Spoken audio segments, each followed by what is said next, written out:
Hello दोस्तों, मैं विशाल। आज आप लोगों को सिविल इंजीनियरिंग से जुड़ी हुई एक बहुत ही महत्वपूर्ण जानकारी देना चाहता हूं कि अगर आप अपना घर बनाते हैं तो उस घर का जो प्लिंथ लेवल है वो किस हाइट पर दें। जैसा कि आप देख सकते हैं यहाँ पर एक घर बन रहा है। तो ये जो घर बन रहा है, ये इसके सामने जो रोड है, तो इस रोड से ये घर का जो प्लॉट लेवल है ये लगभग 2 फीट डाउन था। ये जो घर बन रहा है ये सामने वाले अपने रोड से 2 फीट डाउन था। तो अगर आप ऐसी कंडीशन में घर बनाते हैं तो आपको सबसे पहले ये करना है कि जो पिलर का एक्सकेवेशन के बाद आपको पिलर खड़ा करना है।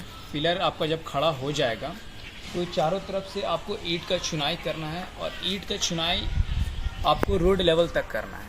और रोड लेवल तक जब आप ईंट का चुनाई कर लेते हैं तो उस रोड लेवल के ऊपर आपको प्लिंथ लेवल देना है। रोड लेवल पर ही आपको प्लिंथ लेवल देना है। जिस तरह से आप देख सकते हैं इस घर में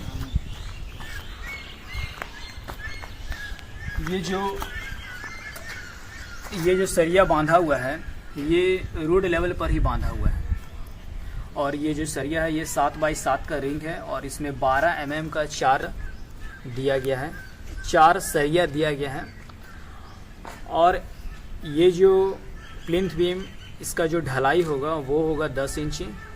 और 10 इंची ढालने के बाद इसके ऊपर लगभग 3 लाइन ईंटा जुड़ाई होगा, जैसा कि आप देख सकते हैं। और 3 लाइन ईंटा जुड़ाई होने के बाद इस धागे तक इसका डीपीसी लेवल आएगा। ये जो धागा है ये इस घर का डीपीसी लेवल है। ये डीपीसी लेवल और ये प्लिंथ लेवल के बीच 3 लाइन का ईंटा जुड़ाई होगा। उस 3 लाइन का ईंटा जुड़ाई का ये फ़ायदा होता है कि आपका घर में जो भी प्लम्बिंग वर्क होता है वो इस डीपीसी लेवल और ये प्लिंथ लेवल जो ढलाई होगा 10 इंची, इस लेवल के बीच में आपका जो ब्रिक वर्क होता है, तो इस ब्रिक वर्क के बीच से आपका जितना भी प्लम्बिंग वर्क होता है वो आसानी से हो जाता है। इससे आपका प्लिंथ लेवल पर किसी भी प्रकार का कोई नुकसान नहीं पड़ता है। बहुत जगह होता है कि लोग प्लिंथ लेवल को अपना डीपीसी लेवल पर देते हैं, जिससे नुकसान ये होता है कि जब वो अपना प्लम्बिंग वर्क करते हैं तो प्लिंथ बीम को उससे नुकसान पहुंचता है। कहीं थोड़ा मोड़ा उसको छटैया करना पड़ता है प्लिंथ लेवल को। लेकिन रोड लेवल पर आपका प्लिंथ लेवल देने से ये फ़ायदा होता है कि आप प्लिंथ लेवल जब रोड लेवल पर देते हैं और उसके ऊपर 3 लाइन ईंटा जुड़ाई करने के बाद ये 3 इंची उसके ऊपर डीपीसी देते हैं, तो ये जो बीच का जो आपका ब्रिक वर्क होता है उसके बीच से आपका सारा प्लम्बिंग वर्क हो जाता है और आपका प्लिंथ लेवल पूरी तरह से सुरक्षित होता है। और ये जो प्लिंथ लेवल है ये आपके कंस्ट्रक्शन का सबसे ज़रूरी पार्ट है। आपका जो घर बन रहा है उसका सारा जो लोड है इस प्लिंथ लेवल पर ही आता है। प्लिंथ लेवल का और एक काम है कि ये आपका जितना भी आप यहाँ पर पिलर देख सकते हैं, इसमें टोटल 15 पिलर है, तो ये सारा पिलर को ये प्लिंथ लेवल जोड़ के रखता है, एक दूसरे से कनेक्ट कर देता है। इसीलिए इस प्लिंथ लेवल को टाई बीम के भी नाम से जाना जाता है, क्योंकि वो सारा पिलर को टाई करके रखता है।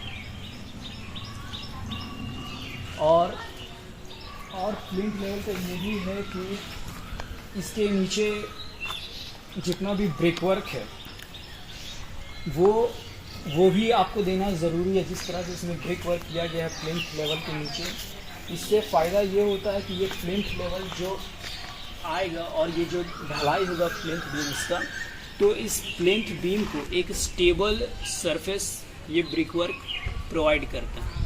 तो प्लिंथ लेवल के नीचे ब्रिक वर्क भी बहुत ही ज़रूरी है, जिससे स्टेबल सरफेस बीम को प्रोवाइड किया जाता है। और बीम ढालने के बाद उसके ऊपर ईंटा को जुड़ाई करिए और ईंटा को जुड़ाई करने के बाद डीपीसी दीजिए और डीपीसी को ही अपना घर का फाइनल लेवल रखिए, जिससे कि आपका घर बेटर और लंबे समय तक चलता रहे। तो फ्रेंड्स, कंस्ट्रक्शन से जुड़ी हुई अन्य महत्वपूर्ण जानकारियों के लिए जो आपको अपने सपनों का घर बनाने में मदद करता है, ऐसी जानकारी अगर आप चाहते हैं कि आपको रेगुलर मिलता रहे तो आप इस चैनल को सब्सक्राइब करिए, लाइक करिए, शेयर करिए और अपना जो भी सुझाव है वो नीचे कमेंट बॉक्स में दीजिए।